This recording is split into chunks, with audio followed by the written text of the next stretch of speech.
자, 오늘 크리스마스 우리 말씀을 준비하는 사람들에게는 매번 크리스마스하고 신년 갔으면 좋겠다는 생각을 합니다. 왜냐하면 너무 풍부하거든요.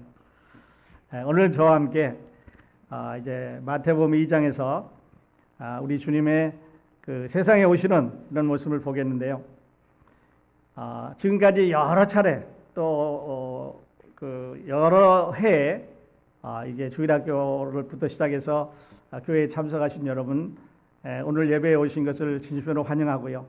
특별히 오늘 말씀 가운데 여러분께서 아직까지 발견하지 못하셨던 아름다운 진주 하나를 여러분 마음에 가지고 가실 수 있기를 바랍니다. 그리고 그 진주가 여러분의 생명을 살려주는 하나님의 아들 예수 그리스도이시기를 주님의 이름으로 축원을 드립니다. 오늘 처음 오신 여러분들도 아직 늦지 않았습니다. 하나님께서 많이 준비해 놓으신 진주가 그 생명이 이제 여기 가운데 숨겨져 있는데요. 저와 함께 한 절을 보면서 이 말씀이 바로 나에게 이런 관계를 갖고 있는 은혜로운 말씀이라는 이런 깨달음의 시간이 되실 수 있기를 바랍니다. 자, 마태가 이제 우리 주님의 그 탄생에 대해서 적었는데 마태복음 1장에서는 예수님이 이 세상에 어떻게 오셨는가 하는 것을 말씀하셨습니다. 예수님께서 어떻게 오셨는가? 그래서 우리가 아는 대로 아브라함의 후손으로, 이삭의 후손으로, 야곱의 후손으로, 그 다음에 이제 유다의 후손으로 이렇게 오셨다고 쭉 기록을 했습니다. 족보를 나열했지요. 수요일도 잠깐 말씀드렸습니다만은, 근데 이 족보를 보면 아주 큰 문제를 발견할 수 있습니다. 왜냐하면 메시아는 유다 족속을 통해서 오셔야 되는데, 이 유다라고 하는 조상은 요즘 말로 하면 삼류 영화 정도 찍을 수 있는 삶을 살았던 사람입니다. 여러분 아시는 대로 유다는 아들이 셋이 있었는데 두 아들이 아이를 낳지 못하고 이제 죽었고 마지막 아들 하나 남았는데 다말이라는 며느리가 있었지요. 그래서 그 당시에 풍속을 하면 며느리가 이제 그 손자를 낳아주지 못하면 이제 맏아들이 들어가고 둘째 아들이 들어가고 세 번째 아들이 들어가야 되는데 셋째 아들이 거절하는 겁니다. 그런 사이에 이제 이 다말은 변장을 하고 창녀의 모습을 하고 길거리를 헤매다가 마침 이제 그 여자를 찾던 유다라고 하는 이스라엘 조상에게 걸려들게 됩니다. 그래서 하룻밤을 보내는데 불행하게도 임신을 했지요. 자, 예수님이 유다의 후손으로 오셔야 되는데 지금 이런 모습이 됐습니다. 그런데 율법에 의하면은 이렇게 근친으로 해서 그것도 며느리 아니겠습니까? 며느리에게 임신된 시아버지의 씨는 불살라 죽이라 그랬습니다. 그러니까 이 다말이라고 하는 며느리를 불살라 죽이면 후손이 없어지는 겁니다. 메시아가 그 라인을 통해서 오셨는데 불살라 죽여야 된다고 하는 율법이기 때문에 이럴 수도 없고 저럴 수도 없고, 지난주에도 말씀드렸습니다만 이때 하나님께서는 두 번째 계획 세컨드 찬스를 차용하셨습니다. 이거를 세상 사람들은 플랜 B라고 해서 여러 가지 아이디어를 내고 있습니다만은, 그런데 그렇게 될 경우에 하나님께서 다른 율법에 뭐라고 말씀하시면 이렇게 임신된 사람이 이제 저주에서 벗어나려면 10 generation 10세대 동안 하나님의 축복의 회중에 들지 못할 거라, 축복에서 아웃된다고 말씀을 하셨습니다. 그래서 여러분 거기 나와 있는 대로 유사서부터 시작해서 사람들을 카운트해서 잘 헤아려 내려가면요 바로 이새라고 하는 사람에게 걸립니다. 이새가 누구냐면 다윗의 아버지지요. 그러니까 10제너레이션 후에 이새가 딱 끝나고 그 다음에 이제 후손을 이어야 되는데 여러분 아시는 대로 다윗이 11대 손이기 때문에 하나님의 말씀은 조금 더 틀림없이 그가 보내시기를 원하는 대로 보내셨습니다. 그 다음에요, 이제 몇 가지 더 있겠습니다만 맨 마지막으로 이런 말씀을 볼 수가 있습니다. 마태복음 1장 15절에 보면 엘리웃은 엘리아사를 낳고 엘리아사는 마탄을 낳고 마탄은 야곱을 낳고 야곱은 마리아의 남편 요셉을 낳았으니, 우리가 크리스마스 때 많이 듣는 말입니다. 근데 그 다음에 잘 보면요 16절은 그대로 내려간다면 요셉에게서 예수가 나야 됩니다. 그렇죠? 왜냐하면 아버지가 아들 낳고 아버지가 아들 낳고 아버지가 아들 낳고 내려갔으니까. 그런데 거기서 딱 끊기고 야곱이 요셉을 낳고 스탑입니다. 그리고 어떻게 되냐면 마리아에게서 그리스도라 치가는 예수가 아니라 이는 아버지 이름을 쓰지 않고 어머니 이름을 썼습니다.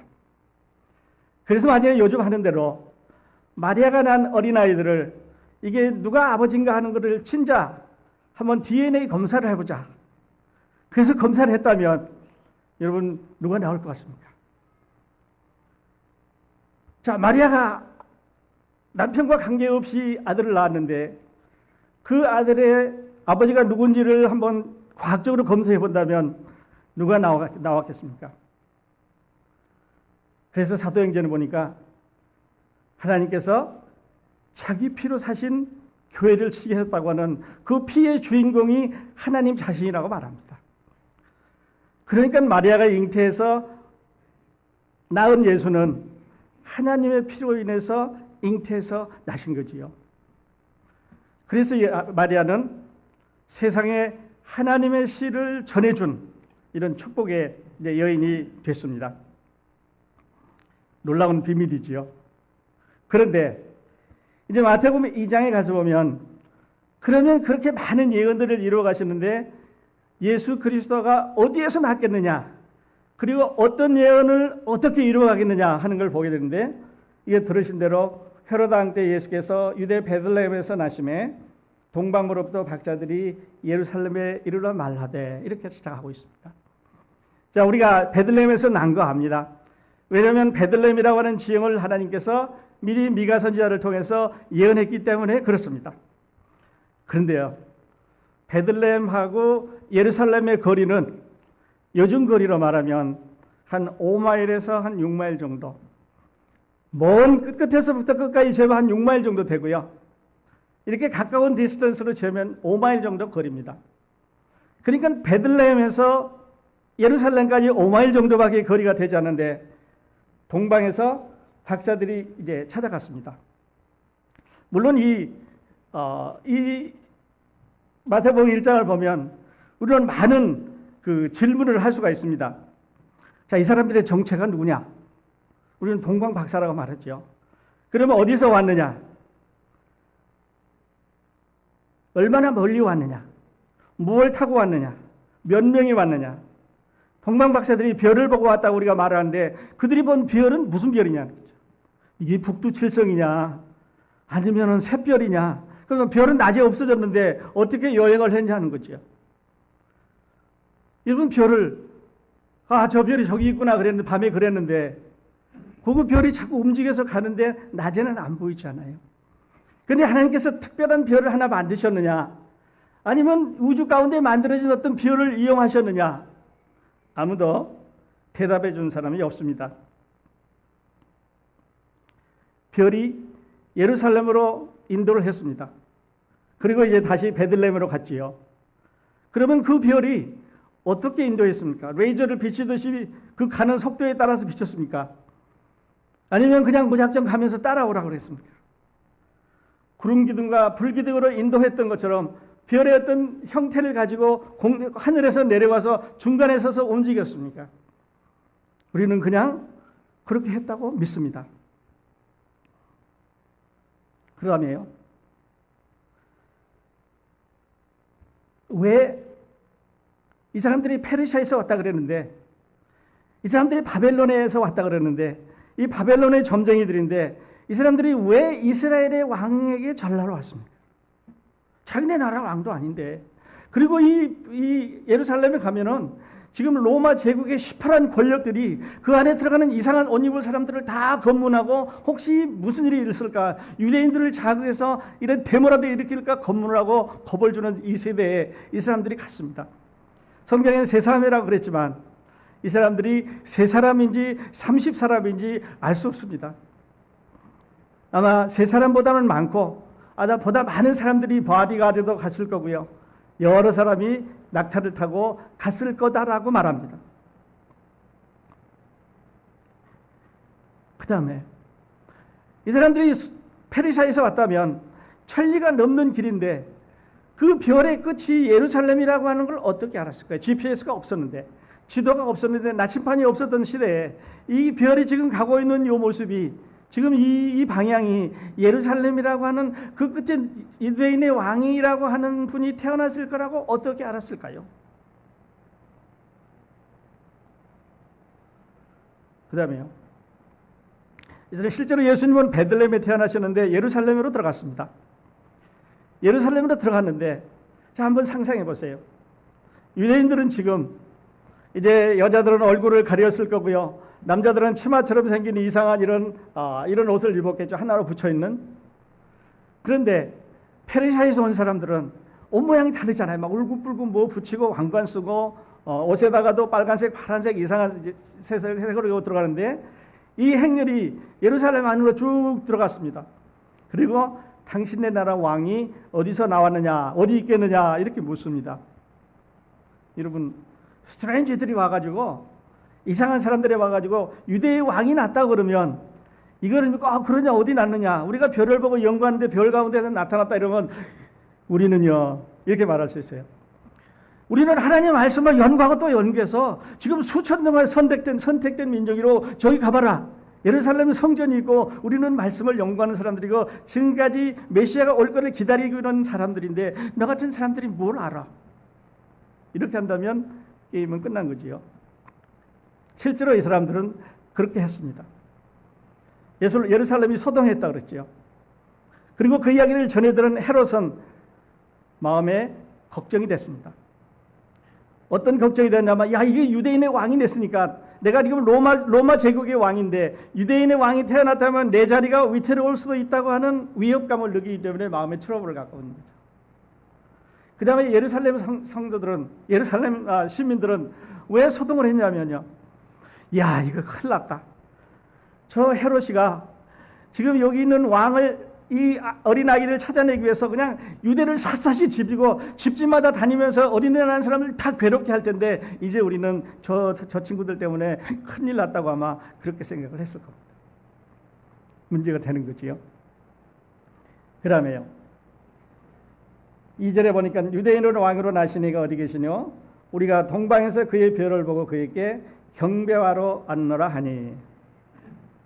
당시에 헤롯은 막강한 정치적으로, 경제적으로, 아니면 군사적으로 힘을 가지고 있는 로마 제국의 왕입니다. 자, 예수 그리스도는요, 아무 힘없는 보통 평민 중에서도 아주 낮은 평민의 유대인의 왕이지요.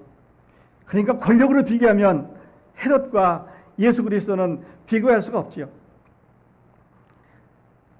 동방 박사들은 지금 아는 대로 먼 거리를 여행해 왔습니다. 얼마나 먼지, 실제로 우리가 추측하는 페르시아가 맞다면 over 1,000 miles, 1,000마일 이상을 왔습니다. 낙타를 타고 밤낮 걸어서 이렇게 왔을 거기 때문에 하루, 이틀, 사흘에 왔다고 말할 수 없죠. 다음 질문은, 그러면 예수 그리스도를 만나기 위해서 이분들이 누가가 기록한 대로 이제 그 베들레헴의 사관에 있을 곳이 없어서 마국간에 머물렀다고 하면 이 역사는 한참 뒤로 가야 됩니다. 그래서 이미 출발을 했어야 되고, 하나님께서는 이 아기 예수를 여기에 태어나게 하셨어야 시퀀스적으로, 시간적으로 맞습니다. 그런데 그렇게 했다는 기록이 없습니다. 그 대신 마태는 이 아기 예수라는 말을 쓰면서 누가하고 다른 단어를 썼습니다. 누가는 계속 아기라는 말을 쓸 때 infant라고 하는 영어에 그런 말을 썼습니다. 히브리 말도 물론 확실하게 다릅니다. infant라는 말은 어린아이라는, 기저귀 가운데 있는 어린아이란 말이죠. 그러니까 보자기에 쌓여있는 어린아이를 우리가 infant라고 말한다면, 마태복음 2장에 나와 있는 아기는, 여러분 영어 성경을 갖고 있는 거 보십시오. 베이비가 아니고 infant가 아니고 child입니다. child는 기저귀 차고 다니는 사람이 child 아니죠. 그래, 엄마가 안고 다니는 사람이 차일도 아니에요. 조금 잘한 사람이잖아요. 그러니까 얼마만큼만 시간이 지났을 때 도착했다는 것을 알 수가 있습니다. 그러므로 이제 동방박사들이 선물을 가지고 마구간에 가서 예수님에게 절하면서 이게 세 사람이 선물 주는 그 그림은 사람들의 관심은 끌는지 모르지만 성경하고는 맞지 않습니다.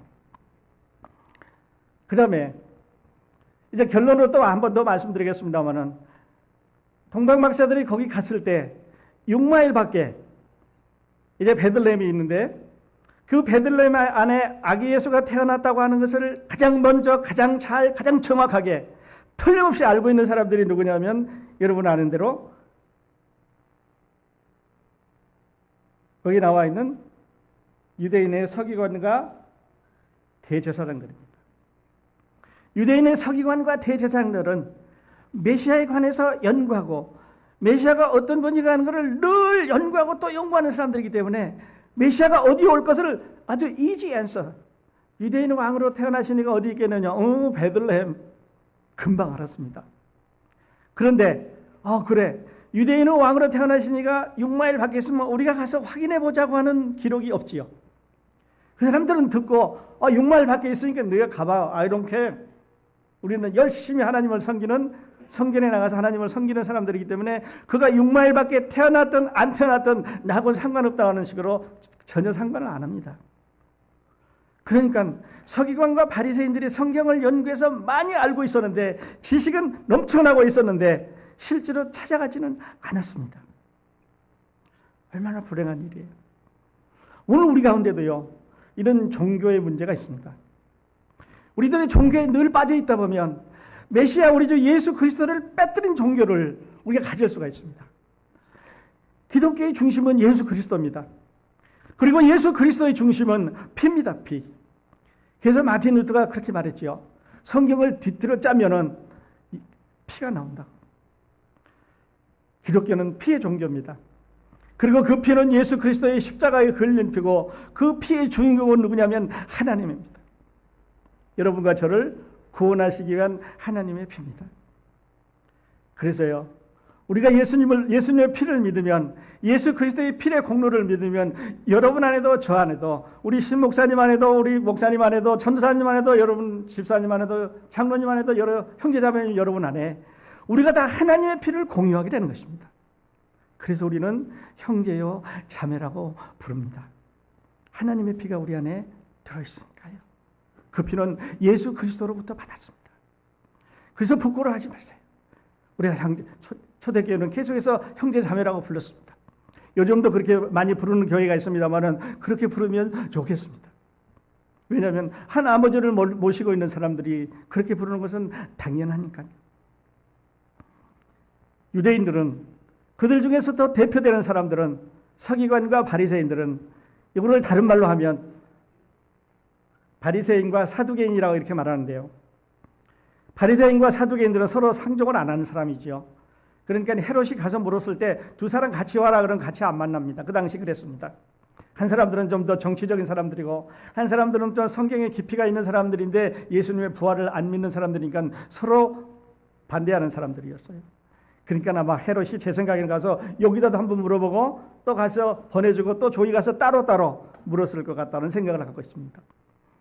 어쨌든 베들레헴을 맞춰내는 데는 시간이 그렇게 많이 안 걸렸습니다. 왜냐하면 자기들이 알고 있는 성경 가운데 있었으니까요. 베들레헴이라는 도시는 알고 있었는데 그 가운데 계시는 메시아 예수 그리스도는 몰랐습니다. 이것이 문제입니다. 두 번째요. 헤롯은 나도 가서 그에게 예배해야 되겠다 그렇게 말합니다. 그러니까 가서 너희들이 만나거든 나한테 와서 일러주면 나도 가서 아기 예수께 이제 경배를 드려야 되겠다 이렇게 말합니다. 물론 이것은 속임수였습니다. 그 사람들이 이제 알려주면 그 자리에 가서 그 아이를 죽이기 위해서 그렇게 한 거 우리가 알지요. 어쨌든 간에 경배란 말을 유대인보다는 가깝게 썼습니다. 거짓말이었지만 가깝게 썼습니다. 그래서 유대인들은 알면서 거절했고요. 헤롯은 아는 것을 이용해서 자기 자리를 정치적인 자리를 이용하기 위해서 경배라는 말을 썼습니다. 그런데 놀라운 거는요. 여러분 누가 예물을 가지고 아기 예수께 이 예수께 드렸습니까? 동방박사들입니다. 동방박사들은 우리가 아는 대로 이방인들입니다. 우리가 아는 대로 하나님에 대한 개념이 없었던 사람들입니다. 이 사람들은 별이 보였을 때 아주 센시티브하게 저 별이 무슨 의미일까 따라가 보자. 세상에 이상한 징조가 나타날 것 같으니까 따라가 보자. 계속해서 따라왔던 사람들입니다. 그리고 절을 하고 그리고 이제 고국으로 돌아갈 때 다시 꿈에 나타나서 그 길로 가지 마라. 다른 길로 가라고 말합니다. 그때 이 사람들은 우리 가다가 잡히면 죽을 건데 그래도 우리가 약속하고 왔으니까 헤로데게로 예루살렘으로 가서 일러줘야 된다고 생각하지 않고 그 꿈에 나타나서 얘기한 대로 지시한 대로 다른 길로 돌아갔습니다. 왜요? 메시아를 세이브하기 위해서 그랬습니다. 물론 이것은 우리에게 영적인 의미를 주기도 합니다. 여러분, 우리가 예수님 만나면요, 오늘 예배에 오셔서, 오늘 크로스포인트 예배에 오셔서 오늘 예수님 만나면 아기 예수를 여러분의 마음 안에 품고 나가시게 되면 여러분의 가시는 길은 오셨던 길하고 다를 수 있습니다. 오늘 끝나고 내가 이런 계획을 세우고 왔을지라도 예수님 만나고 나서 여러분의 마음의 변화를 받으면 이제는 그 길로 가시지 않고 다른 길로 가실 수 있습니다. 우리 커피 타임에 오후 늦게까지 남으셔서 이제 새로 나오는 커피 드시고 가실 수 있습니다. 왜냐하면 이 시간이 그 시간보다 중요하니까요. 내가 예정했던 것보다 오늘 만난 예수 그리스도가 너무 좋으니까요. 그리고 나와 같은 피를 가지고 있는 형제 자매들과 대화가 너무너무 아름답고 순수하고 깨끗하고 사랑이 있고 하늘나라 같은 그런 마음을 우리에게 주는 것은 성령이 하시는 아주 자연스러운 일입니다. 그래서 이분들은 그 길로 가지 않고 위에 벌벌음 쓰고 다른 길로 고국에 돌아갔다, 그렇게 말을 하고 있습니다. 이 동방 박사들은 성경에 대해서 많이 아는 사람들이 아닙니다. 성경에 대해 많이 알던 사람들은 오히려 대제사장과 서기관들이죠. 이분들은 많이 알았습니다. 평생 동안 연구하고 아마 아버지도 그렇게 연구했을 거예요. 그리고 아들도 연구하고 밑으로 내려가면서 제사장 가문이니까요. 서기관 가문이니까요. 그 학교 가서 배우니까요. 그게 잘 알았는데 6마일 밖에 메시아가 계신데 지금 거절했습니다. 그래, 우리가 먼저 가서 확인해 볼게. 미가서 5장 2절에 보니까 메시아가 베들레헴에서 난다 그러는데 우리가 먼저 6마일 뛰어가보자. 여러분, 우리 6마일 그렇게 먼 거리 아니잖아요. 그런데 그 6마일 밖에 하나님의 메시아가, 자기들이 기다리는 메시아가 거기 있었는데 예루살렘에 살고 있는 이스라엘 백성들도 그들 외에 더 많은 성경을 연구하고 가르쳐오는 이 대제사장과 서기관들도 가보지 않았습니다. 그리고 동방 박사들이 갔습니다. 가서 예배했지요. 그래서 마태는요, 이 글을 적으면서 제가 이렇게 생각해요. 봐라, 너희 유대인들이 거절했다. 너희 유대인들이 메시아를 거절했기 때문에 메시아가 세상에 오셔서 제일 먼저 경배를 받은 민족을 따진다면 유대인이 아니고 이방인이다. 이방인이 먼저 예수님께, 메시아께 경배드렸습니다. 부끄러운 얘기죠. 하나 더 있습니다. 그래서 마태는 자기 책을 다 마치면서 마태복음 28장을 맨 마지막에 마치면서 우리 주님께서 주시는 명령을 내리죠. 예루살렘과 온 유대와 사마리아와 그 다음에 땅끝까지 가라고 말합니다. 유대인들에게 수답하지 말고 사마리아인에게서 정지하지 말고 세상 끝까지 가서 이방인들에게도 복음을 전하라고 말합니다. 그래서 예배를, 경배를 이방인에게서 시작해서 이방인에게까지 가도록 그 안에 있는 여러 가지 경로를 거쳤지만 결국은 복음은 이사야 선지자가 예언한 대로 이방인의 것입니다. 왜냐하면 유대인들이 거절했기 때문에 그렇습니다. 그들의 메시아를 그들은 거절했습니다. 조금 더 가보면요, 왕이 모든 제사장들과 백성의 서기관들을 모아 그리스도가 어디서 나겠느냐 물으니 아주 쉬운 답입니다. 가로되 유대 베들레헴에 오니 이는 선지자로 이렇게 기록된 바. 아주 선지자가 말한 것도 알고 어떤 선지자가 기록한 것도 알고 어디서 태어난 것도 알고 잘 알았습니다. 그런데 가진 않았습니다. 7절에 보니까 이에 헤롯이 가만히 박사들을 불러 별이 나타난 때를 자세히 묻고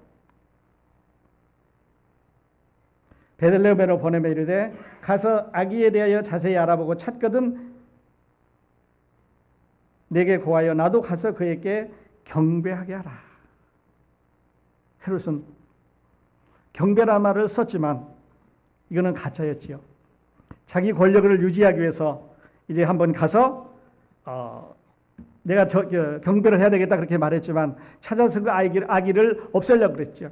그런데 나중에 그가 속은 거를 알고 이제는 영을 내렸는데 그때서부터 시작해서 2살 이하의 아이들을 다 죽이라고 하는 영을 내렸습니다.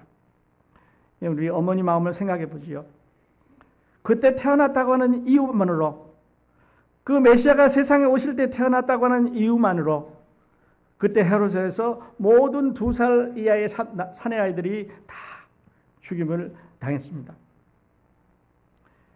그래서 저는 시작할 때 말씀드렸습니다만 오늘 이렇게 중간에 한번 정리를 하고 가고 싶습니다. 여러분, 오늘 이 메시아가 예루살렘에 오셨던 아니면 베들레헴에 계셨던, 그러니까 베들레헴에 나셨던 이 메시아가 오늘 우리 가운데 오셨습니다. 이거는 옛날 얘기고 2000년 전 얘기고 2000년 전에 있었던 사건이라고 생각하지 마십시오. 하나님은 2000년이 오늘이고 오늘이 2000년 전입니다. 영원하신 하나님은 시간과 공간의 개념이 없으시기 때문에 그때 계셨던 그 하나님이 오늘 우리 가운데, 여러분 가운데 계시는 메시아 우리 주 예수 그리스도입니다. 메시아의 다른 이름은 그리스도란 말이죠. 영어로는 기름 부음을 받은 자란 말입니다. 하나님께서 세상 죄를 지기 위해서, 하나님께서 세상의 모든 죄를 그에게 담당하게 하기 위해서 기름 부음을 부셔서 세상에 보내신 하나님의 어린 양이라고 하는 말입니다. 그 어린 양이 여러분 앞에 계십니다. 여러분과 함께 계십니다. 우리 예배 가운데 계십니다. 여러분, 이 베들레헴의 마구간처럼 메시아를 밖으로 내치지 마세요. 여러분 마음에 품으시지 않겠어요? 여러분, 내가 그 메시아를 한번 안으시지 않겠어요? 내가 믿겠습니다. 내가 메시아를 밖에 놔두지 않겠습니다. 한번 해보지 않으시겠습니까? 수요일에도 말씀드렸습니다만 메시아를 거절하는 사람들 중에 제1번은 누구냐면요, 이 베들레헴에 있는 여관집 주인이에요. 베들레헴은 그 당시에 사람 인구가 한 200명에서 250명 정도.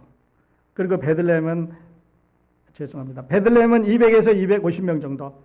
그리고 예루살렘은 20만 명에서 한 25만 명 살았다 그러니까 큰 도시 안에 붙어있는 아주 작은 6마일밖에 조그마한 도시입니다. 그러니까 어느 집에서 무슨 일이 있었는지 잘 알겠지요. 여행객이 지나가고 돌아오고 하는 거 잘 알겠지요. 근데 그 여관집 주인이 큰 기회를 놓쳤지요. 내 방에 주무십시오. 임신한 여자가 이제 겨우 몸을 움직이고 와서 해산할 때가 다 됐는데 방 좀 구하니까 없다고 그랬습니다. 내 방에 들어가서, 이거 몸도 무거운데 먼 길 오셨는데 쉬라고 말했으면 좋았을 텐데. 방 없다고 그랬습니다. 그러니까 급하기는 급하고 이제 마구간에 가서 어린아이를 낳지요. 몇 명이 도와줬는지, 남편 요셉이 도와줬는지, 아니면 그 중에 할머니들이 나와서, 아주머니들이 나와서 아기 예수를 도와줬는지 기록은 없지만, 그러나 어린 산모가 엄청나게 힘든 딜리버리를 그곳에서 했을 것입니다.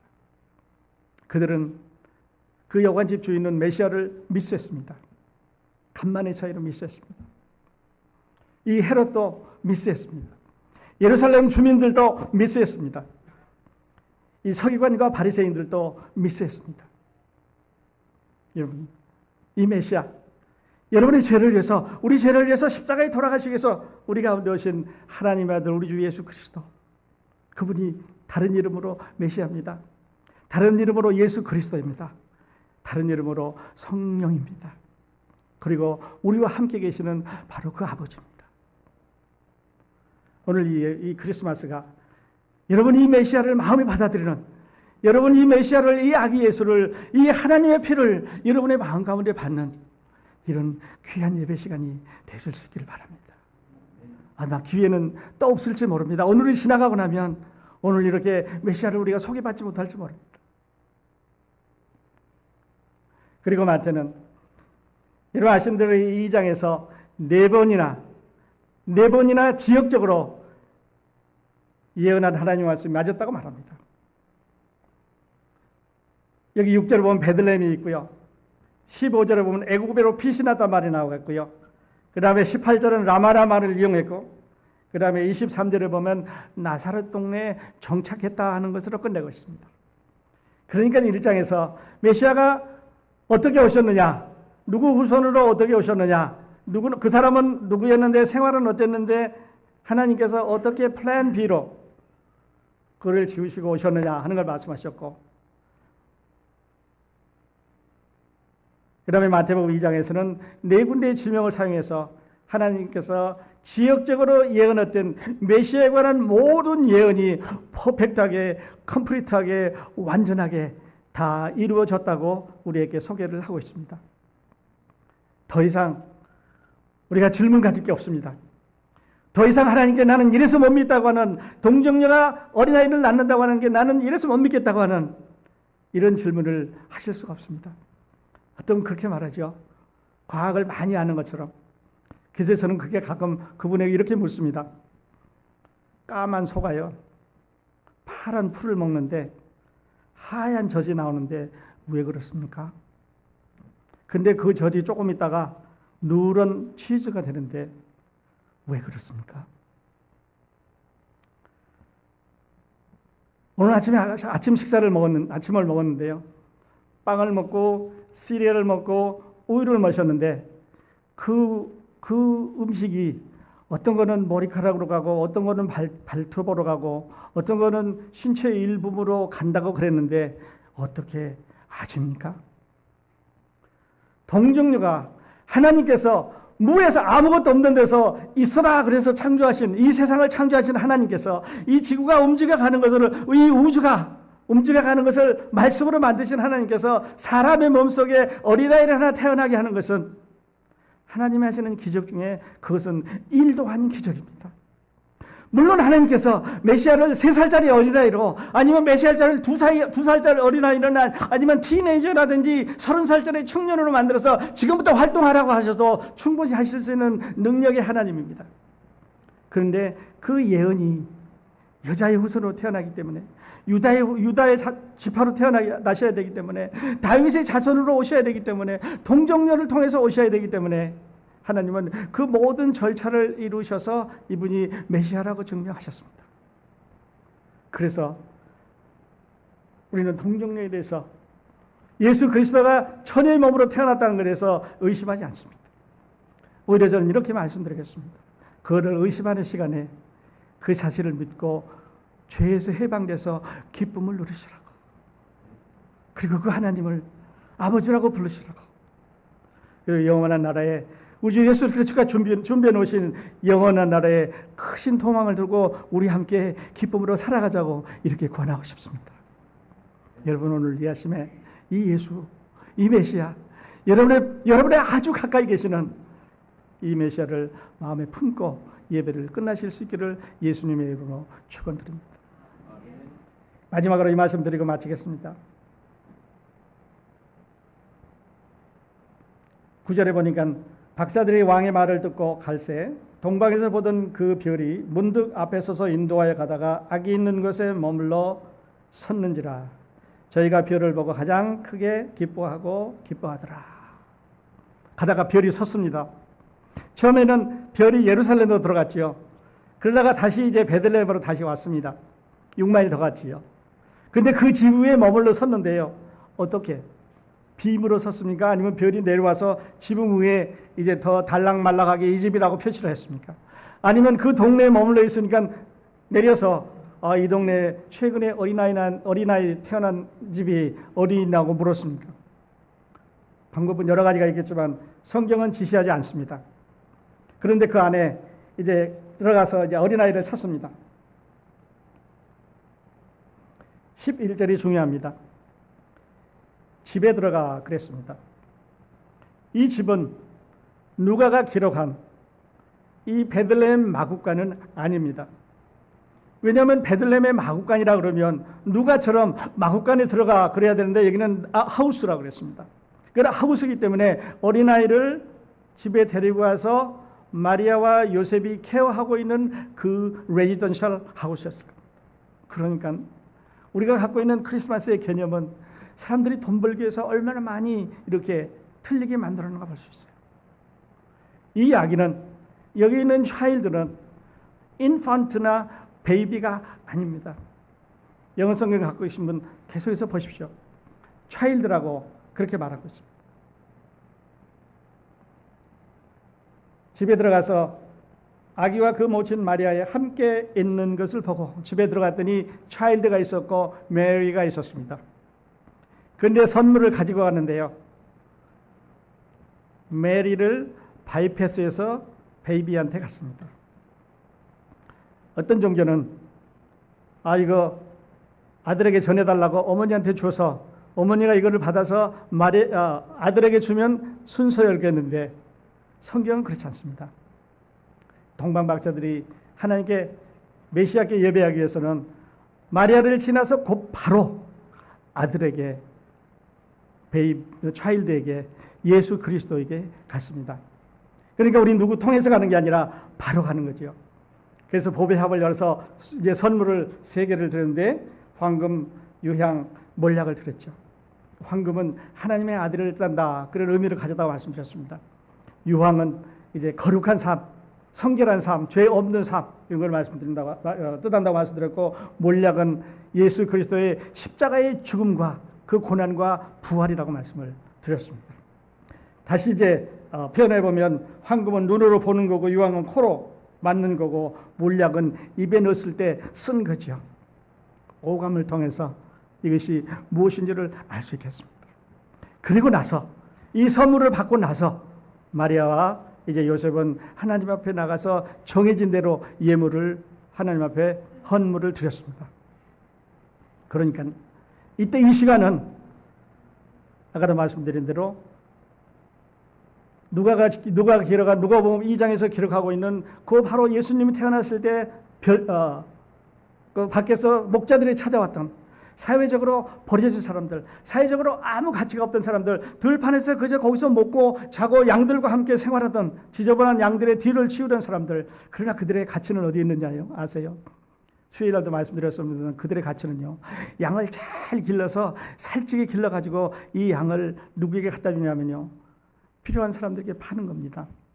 그리고 필요한 사람들은 그것을 사서 하나님 앞에 제물로 드리는 거예요. 이 사람들의 임무입니다. 그러니까 양을 잘 기른다고 하는 것은 흠 없이 아프지 않게 잘 기른다고 하는 것은 이 사람들의 임무였다고 볼 수 있죠. 그들이 찾아갔던 마국간의 예수 그리스도, 그보다는 더 성장했을 때였습니다. 그러니까 그 기간이 얼마였는지 우리가 알 수 없지만 어떤 사람은 한 2년 됐을 거라 그러고 어떤 사람은 뭐 몇 년 됐을 거다 이렇게 말하는데, 그러나 한 가지 분명한 것은 그보다는 그러니까 조금 어린아이를 때는 지난 그때라고 말씀을 드릴 수가 있습니다. 자, 동방 박사들, 이방인들이었습니다. 별에 대해서 연구하는 사람들이었지요. 그리고 그들이 별을 따라와서 아주 센시티브하게, 아주 민감하게, 이건 이상한 사인이다. 그리고 이제 예루살렘으로 갔다가 다시 절을 하고 고국으로 돌아가지 말라고 하는 꿈의 지시를 받고 그 지시대로 고국으로 돌아갔습니다. 그러니까 하나님의 사인을, 하나님의 말씀을, 하나님께서 하시는 그 경고를 마음으로 잘 받았습니다. 예루살렘의 유대인보다 더 잘 받았고요. 성경을 연구하는 대제사장보다, 서기관보다 더 잘 받았습니다. 이방인이 그랬습니다. 여러분, 오늘 이 예수, 우리 가운데 계시는 하나님의 아들 메시아 예수 그리스도, 여러분 마음 가운데 품으실 수 있기를 바랍니다. 주여, 내 마음에 오소서. 말구유간에 헤매지 마시고 이것저것 찾아 헤매지 마시고 오늘 내 마음에 오소서. 주여 오셔서 나와 함께 계시옵소서. 나는 영원히 당신의 것입니다. 이렇게 한번 고백해 보시기 바랍니다. 우리 기도하겠습니다.